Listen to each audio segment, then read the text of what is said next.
Assalamualaikum warahmatullahi wabarakatuh. Alhamdulillah, salatu wassalamu ala rasulillah, amma ba'd. Kaum muslimin yang dirahmati Allah subhanahu wa ta'ala, beredar video seseorang yang memakai baju kebesaran Banser, kemudian mengaku bahwasanya dirinya ini pemimpin sebuah pondok pesantren yang menantang Ustadz Yazid bin Abdul Qadir Jawas, Ustadz Khalid Basalamah, dan Ustadz yang lainnya untuk datang dan berdialog di pondok pesantrennya. Kita simak videonya. Assalamualaikum warahmatullahi wabarakatuh. Shallu ala nabi, Allahumma shalli wa sallim wa barik ala sayyidina Muhammad.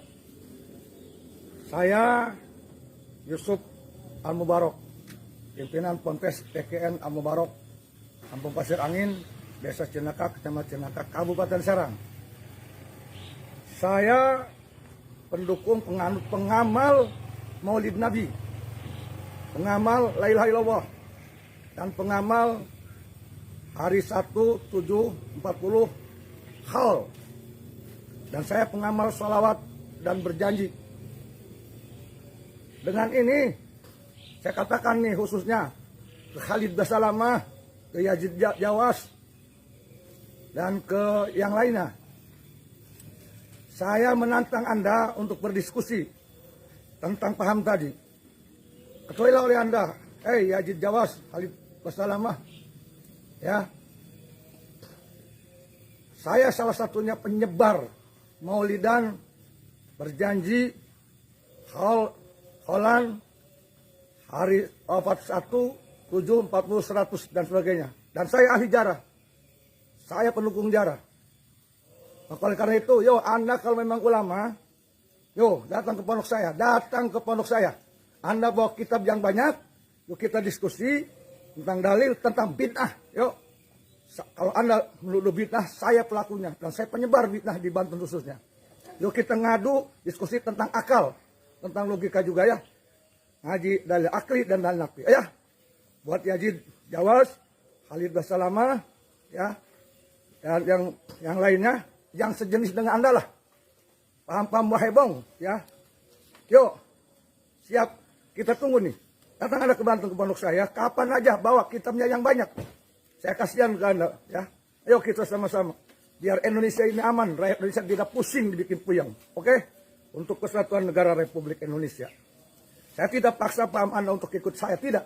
Tapi minimal Anda harus tahu pemahaman kami. Kalau hanya menghukumi dari jauh, saya pun bisa. Demikian. Kita Muslim, kita sesama Islam, kita bertabayun, berdiskusi dengan baik, dengan otak yang dingin, jangan mudah mencaci maki. Oke? Dengan akhlak dan adab dan ilmu. Demikian, mohon maaf kalau tersinggung. Billahi taufiq wal hidayah wal afikum. Wassalamualaikum warahmatullahi wabarakatuh. La haula wala quwata illa billah. Bapak dengerin. Dan yang lain juga yang sepemikiran dengan Bapak ini dengerin. Anda mau mengamalkan, kemudian menyebarkan amaliyah 1 hari sampai 7 hari, sampai 100 hari, sampai haul peringatan orang mati, silahkan. Anda mau merayakan dan menyebarkan amaliyah Maulid Nabi, Maulid Hasan, Maulid Husain, Maulid Fatimah, Maulid Khomeini, itu juga silahkan. Anda mau mengamalkan dan mendakwahkan amaliyah berjanji, itu juga silahkan.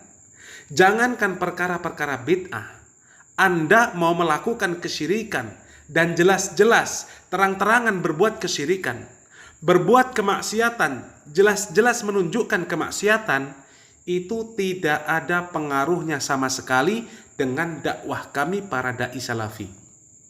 Tugas kami hanya menyampaikan, hanya mendakwahkan kepada manusia agar menjauhi syirik, menjauhi bid'ah, serta menjauhi kemaksiatan secara umum.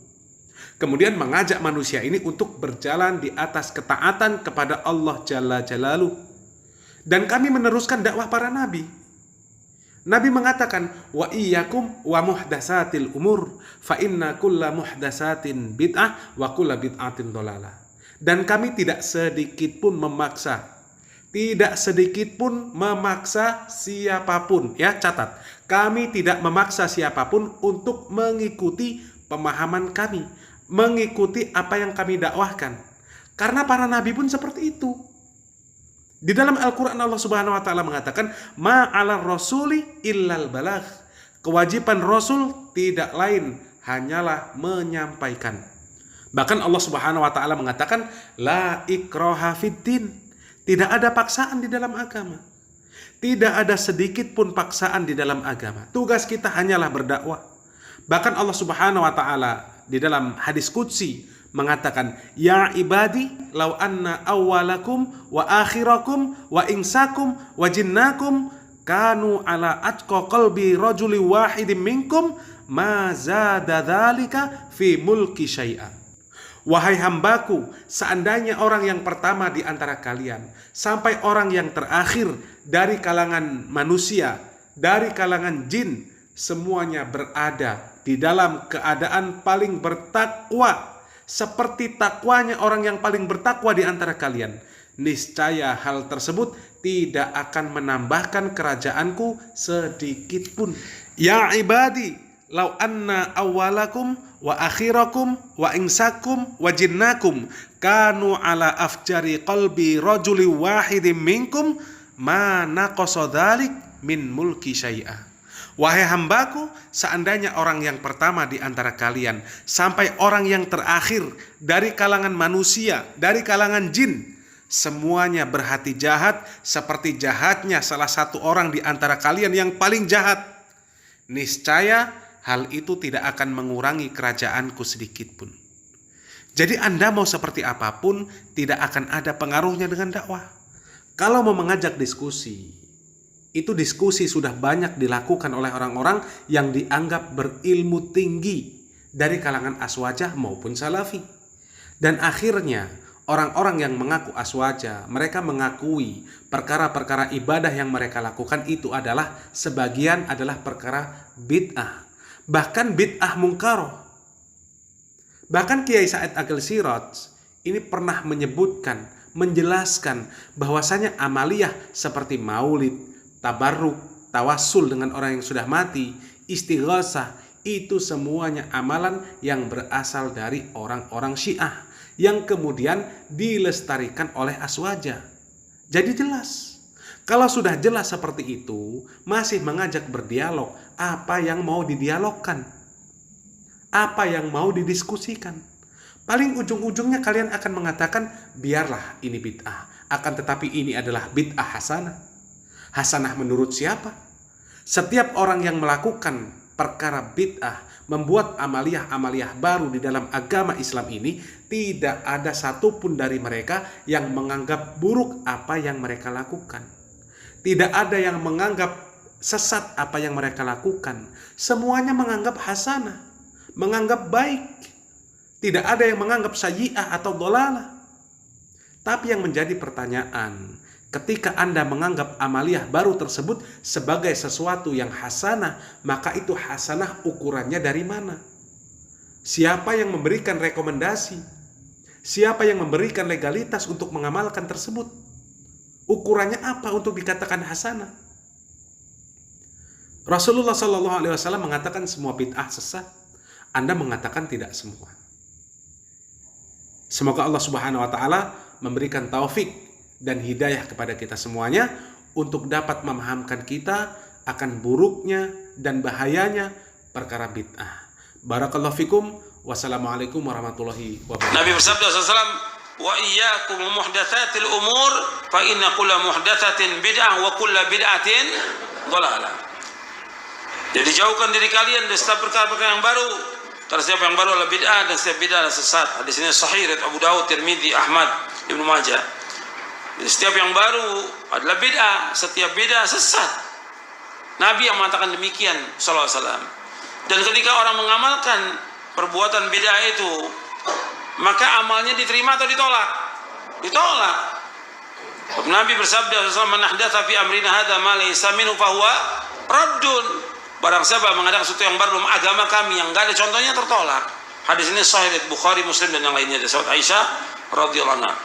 Juga dalam riwayat Muslim, "Man amila amalan laysa alaihi amruna fa huwa raddun." Jadi enggak boleh orang mengadakan yang baru dalam agama ini. Dan juga bid'ah ini akan membawa manusia ke neraka. Nabi mengancam, kullu bid'atin dhalalah wa kullu dhalalatin finnar. Setiap bid'ah itu sesat dan setiap kesesatan tempatnya neraka. Dan juga Ibnu Umar menjelaskan kullu bid'atin dhalalah wa in ra'ahan nasu hasanatan. Setiap bid'ah sesat meskipun manusia memandang baik. Jadi meskipun orang menganggapnya apa? Hasanah. Dan semua bid'ah itu sesat, nggak ada yang namanya bid'ah hasanah dalam Islam, nggak ada. Tidak ada. Anda perhatikan di halaman 84 ini. Perhatikan. Nabi bersabda SAW, kullu bid'atin dhalalah wa kullu dhalalatin finnar. Setiap bid'ah itu sesat dan setiap kesesatan tempatnya neraka. Anda perhatikan di sini ada kalimat kullu 2 kali. Kullu bid'atin dhalalah wa kullu dhalalatin finnar. Saya ambil di bagian akhir. Anda perhatikan. Wa kullu dhalalatin finnar. Setiap kesesatan tempatnya neraka. Hadis ini sahih riwayat Imam Nasai dari sahabat Jabir radhiyallahu anhu. Kalimat setiap kesesatan tempat neraka, ada nggak kesesatan yang tempatnya di sorga? Saya ulangi lagi. Ada nggak kesesatan yang tempatnya di sorga?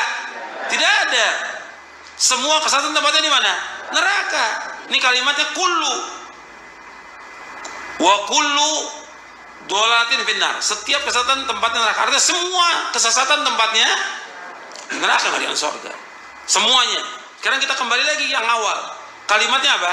Kullu bid'atin dhalalah. Setiap bid'ah itu sesat. Artinya semua bid'ah sesat. Kalau untuk terakhirnya semua kesesatan neraka, untuk awalnya sebagian bid'ah itu sesat, sebagian hasanah. Dari mana pendapat ini? Kok berubah kalimatnya? Kan kullu, sama-sama kullu. Semua kesesatan tempatnya neraka, semua bid'ah juga apa? Sesat. Nggak ada bid'ah yang hasan dalam Islam, tidak ada. Bahasanya sama. Nabi bersabda dengan bahasa apa? Bahasa Arab yang fasih. Dan Nabi tulus dalam menyampaikannya. Difahami oleh para sahabat demikian. Para sahabat juga memahami tentang kalimat ini bahwa semua bid'ah adalah sesat. Makanya Ibnu Umar mengatakan radhiyallahu anhuma, kullu bid'atin dhalalah wa in ra'ahan nasu hasanatan. Setiap bid'ah itu sesat meskipun orang memandang apa? Baik atau hasanah, bid'ah hasanah, tetap sesat. Ini penjelasan Abdullah bin Umar radhiyallahu anhuma, diriwayatkan oleh Imam Al-Lalikai dalam kitabnya Usul I'tiqad Ahli Sunnah wal Jamaah.